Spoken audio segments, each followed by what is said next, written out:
everyone! Welcome to Nina's vlog! So, I am Nina Abdul Qadir from Desert Alpha 1C. Hi everyone! So today I'm going to relate myself to this three philosophical perspective, which is Socrates, know yourself, Immanuel Kant, respect for self, and lastly, John Locke, his personal identity. So Socrates' famous quotes, know yourself. Dapat kilala mo ang sarili mo kaysa sa lahat o sa ibang tao. Like for example, ako, kilala ko ang sarili ko dahil alam ko kung saan bagay at kung saan larangan na hindi ako magaling at saan ako magaling. Like for example, my hobby. Like, hobbies ko yung sasayaw at maglaro ng volleyball. Like, ganun. Like, kilala mo sarili mo. Alam mo kung ano yung gusto mo at sa ayaw mo. And the second is for Immanuel Kant. Immanuel Kant called for respect for self. So, we also need to respect ourselves.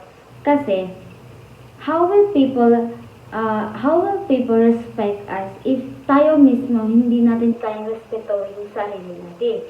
Kaya bago tayo magbigay ng respeto sa iba or mag full respect sa iba, dapat mas mataas yung respeto natin sa sarili natin o mas mataas na percent yung ibibigay mo na respect sa sarili mo kesa sa iba. Like for example, huwag ka magbibigay ng 100% na respect para sa iba kasi pag ginawa mo yon, aabusuhin nila yung pagiging mabait at marespeto mo sa kanila. So kaya, kailangan mo limitahan yung respeto mo. Last but not least, John Locke, for personal identity. Back then, I used to be a homophobic.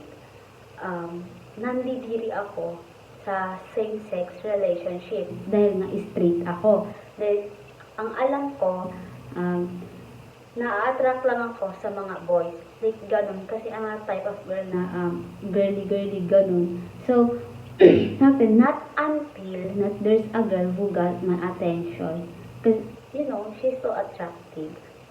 And then, dinideny ko yung feelings ko towards her kasi ayoko ma-discriminate at ayoko pandirian ako ng mga friends ko.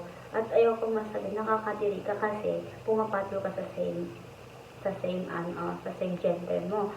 So, at that moment, nalaman ko na I am attracted to both sex, na boy and girl, and dun ko din na-realize na hindi ako nandidiri sa kanila or what. Dinedeny ko lang talaga yung feelings ko na ma-attract sa iba kasi ayoko lang ma-discriminate. So, doon nalaman ko na yung identity ko is ganun, na-attract sa same gender. So, para sa akin, personal identity is makikita mo yung personal identity mo pag na-realize mo na kung ano yung gusto mo at kung ano yung totoong nararamdaman mo. So, parang at that moment, parang sabi ko, hindi ako nandidiri sa kanila. Confused lang talaga ako sa feelings ko. At doon nga, nalaman ko na I'm a part of LGBTQA+. So, nagkaroon din ako ng relasyon na girl. And, ako pa talaga yung nanligaw. And then, 2 months kong niligawan. Pagka 3 months namin, drinikan ako. Kasi nga walang oras. Charis. So, yun nga, personal identity is where you found or where you realize that kung ano talaga yung sarili mo or kung ano ka talaga sa sarili mo. So, bye everyone. Thank you for watching my vlog.